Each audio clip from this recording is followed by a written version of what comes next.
Good morning. आप सभी का स्वागत है आज के सेल्फ डेवलपमेंट प्रोग्राम में। मैं Dalton life style and wellness coach आपका स्वागत करता हूं। जिस तरह से हम अभी सीख रहे थे कि हमें अमीर बनने का हक है, यानी कि हम हर वो चीज पाने के हकदार हैं जो हम अपने जीवन में चाहते हैं, चाहे वो अमीरी हो, चाहे वो किसी चीज को लेकर के या स्वास्थ्य को लेकर के या किसी और भी चीज जो भी जीवन में हम आकर्षित करते हैं, हर वो चीज पाने के हम हकदार हैं। लेकिन उसके लिए हमें कुछ ऐसे थॉट हमें पैदा करने होते हैं, ऐसे विचार हमें लेकर के आने पड़ते हैं जिनकी वजह से वो चीजें हमारे जीवन में जल्दी आ जाती हैं, यानी कि उनको हम पाने के हम जल्दी हकदार हम बन जाते हैं। जैसे अभी हम सीख रहे थे कि किस तरह से हम अपने जीवन को बहुत आसानी से केवल अपने विचारों से हम अमीर बन सकते हैं, यानी कि अपने आप को एक दौलतमंद, एक एक अच्छा इंसान माना जाता है। जिस तरह से मानते हैं कि हम एक अमीर इंसान हम बन सकते हैं, लेकिन अमीर केवल दौलत से इंसान नहीं होता है। अमीर बहुत सारी चीजें ऐसी होती हैं जो उसके सराउंडेड एरिया में होती है, उन चीजों से भी अमीर हो सकता है। जैसे मान लीजिए सामाजिक तौर पे कोई इंसान अमीर होता है। देखा होगा किसी इंसान के पास भले ही आज इतना धन नहीं है, लेकिन उसकी समाज में बहुत ज्यादा पकड़ है ना। उसके बिना कोई काम नहीं होता है, उसको बुलाया जाता है, उसकी वजह से सब होता है। तो हम सामाजिक तौर से भी हम धनी हो सकते हैं।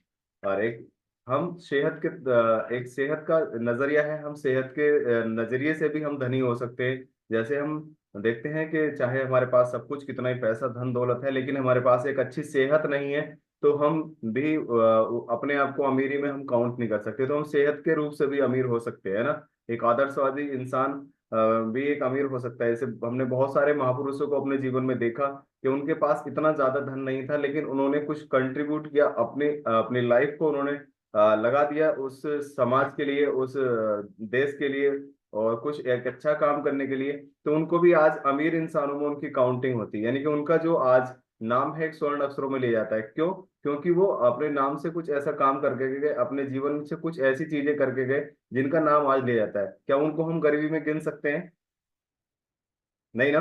तो उनको भी हम अमीरी में गिन सकते हैं, क्योंकि उनके पास एक सम्मान इतना ज्यादा है उनके लिए। आज भी हम लोग सम्मान करते हैं, उनके लिए बहुत सारी जयंतियां होती हैं, बहुत सारे उनके लिए आ, पुष्प अर्पण आज भी किए जाते हैं उनके जन्म दिवस पर। और क्यों? क्योंकि उनके पास उन्होंने धन तो नहीं कमाया, लेकिन उन्होंने उसके साथ साथ कुछ और कमाया है ना। इसीलिए लोग बाग धन कमाने के चक्कर में, मतलब धन की वजह से ही अपने आप को एक सही इंसान समझना शुरू कर देते हैं। लेकिन धन के साथ साथ हमें बहुत सारी चीजें ऐसे वेयर करनी होती हैं। जैसे मान लीजिए एक एटीट्यूड, हमारा जो कैसा एटीट्यूड है उसके साथ साथ वो भी हमें रखना होता है। आपने देखा होगा, मैं एक दिन और एक स्टोरी में बता रहा था। एक सेठ जी थे, है ना।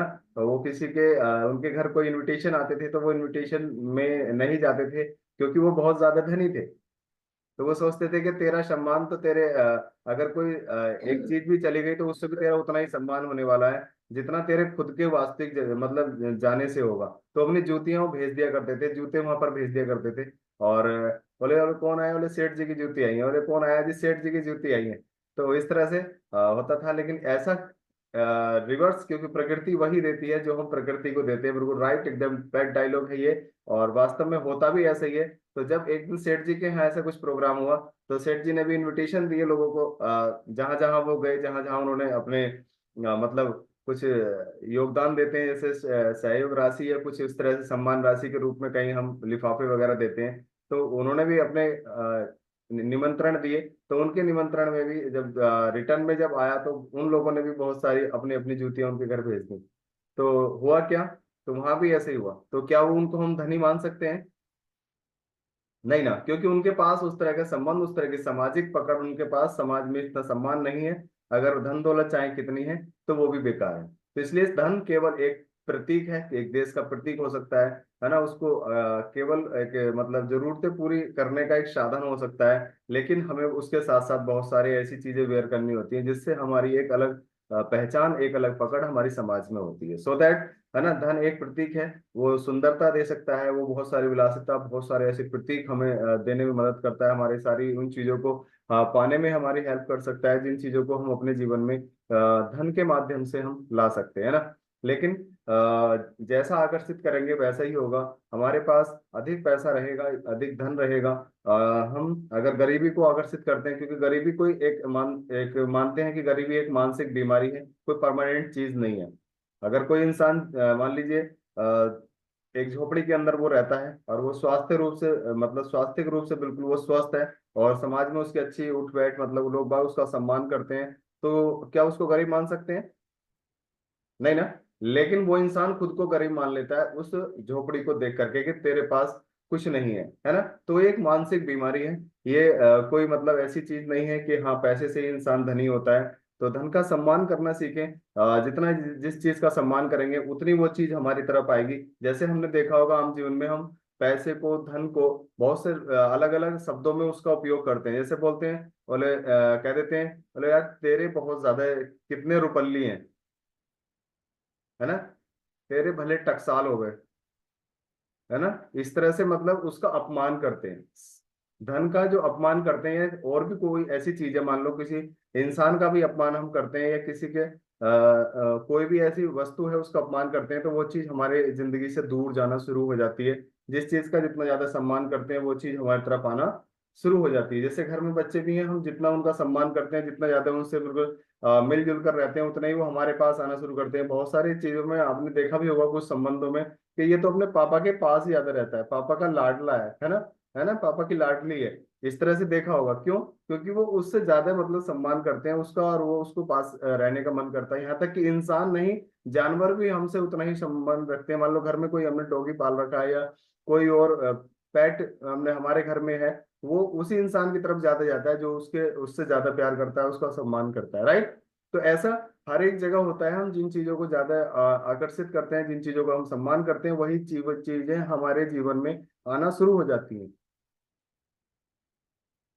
इसलिए कभी भी किसी चीज का अपमान ना करें, क्योंकि धन का कभी, और एक चीज और हम सीख रहे थे अभी कि धन का कभी संग्रह ना करें, क्योंकि संग्रह करने से एक कैद खाना होता है। मान लीजिए कोई इंसान किसी को जेल में बंद कर दिया है, किसी एक रूम में बंद कर दिया, क्या वो उसमें रह पाएगा? वो भी वहां से भागने की पूरी कोशिश करेगा, निकलने के पूरे एफर्ट लगाएगा। वैसे ही धन का जब हम संग्रह कर लेते हैं, है ना, तो वो भी वहां से निकलने की पूरी कोशिश करता है। तो इसलिए उसका कभी संग्रह ना करें। उसको बिल्कुल अपनी जो मूलभूत आवश्यकताएं हैं उनमें पूर्ति के लिए उसको करते रहें, संग्रह ना करें। क्योंकि किसी भी मरते हुए इंसान ने भी आज तक धन की इच्छा जाहिर नहीं की होगी। अच्छा, कोई इंसान जब मरता है तो वो कहता है कि मैं काश कुछ और पैसे कमा लेता, नहीं ना। तो वो भी यही चाहता है कि आज मेरे पास मतलब एक अच्छी सेहत होती, या मैं अभी और कुछ जी पाता, और ये सब ना होता, तो मतलब धन नहीं भी होता तब भी मेरा काम चल जाता, है कि नहीं ऐसा? तो इसलिए इसका कभी संग्रह ना करें, इसका सम्मान करें, और हमेशा इसको आकर्षित करते रहें। आपके जीवन में ये चीजें बढ़ती रहेंगी। और आदर्शवादी बने रहें, और स्वास्थ्य के प्रति भी अपना ध्यान रखें, और ये चीजें ऑटोमेटिकली आती रहेंगी। क्योंकि जब इंसान स्वस्थ होता है तो स्वस्थ विचार ही आते हैं, और स्वस्थ विचारों में ही हम हर चीज को आकर्षित कर सकते हैं। कहते हैं स्वस्थ मस्तिष्क में ही स्वस्थ आत्मा निवास करती है, राइट। तो गरीबी एक मानसिक बीमारी है। धन की आलोचना कभी ना करें, कभी उसके मतलब अवहेलना ना करें, कभी उसके अपमानित शब्द ना कहें, ले पकड़ तेरे भले पैसे हो गए, है ना, ऐसे बोलते हैं कि नहीं? तो ऐसे कभी इस तरह के अपमान भरे शब्द हमें नहीं बोलने चाहिए, वरना वो चीज दूर चली जाएगी, है ना। धन से प्रेम करें, दिन में कई बार दोहराएं कि मैं धन का मतलब उसको आकर्षित करने के लिए कई बार हम अपने रिपीटिशन हम कर सकते हैं इन चीजों को लेकर के। और जिस चीज का हम ज्यादा मतलब दोहराते हैं, जिन चीजों का ज्यादा रिपीटिशन करते हैं, वही चीजें हमारे जीवन में आती हैं। अगर हम स्वास्थ्य को रिपीट करते हैं, स्वास्थ्य आता है। अस्वस्थ को करते हैं, ऐसे बहुत सी चीजें, किसी को कोई मतलब दिक्कत हो गई, कोई बीमारी ऐसी हो गई, तो बोलता रहता है अरे मैं तो बहुत बीमार हूँ यार, मैं तो बहुत लंबे समय से बीमार चल रहा हूँ, ये चल रहा हूँ। अगर वो चाहे तो वो स्वास्थ्य को भी रिपीट कर सकता है, तो उसको स्वास्थ्य भी आना तय हो जाएगा, राइट। तो इसी तरह से धन चाहते हैं तो धन को आकर्षित करें, धन का रिपीटेशन करें, और ये सब हमारे जीवन में आने वाला है। चलिए, थैंक यू सो मच।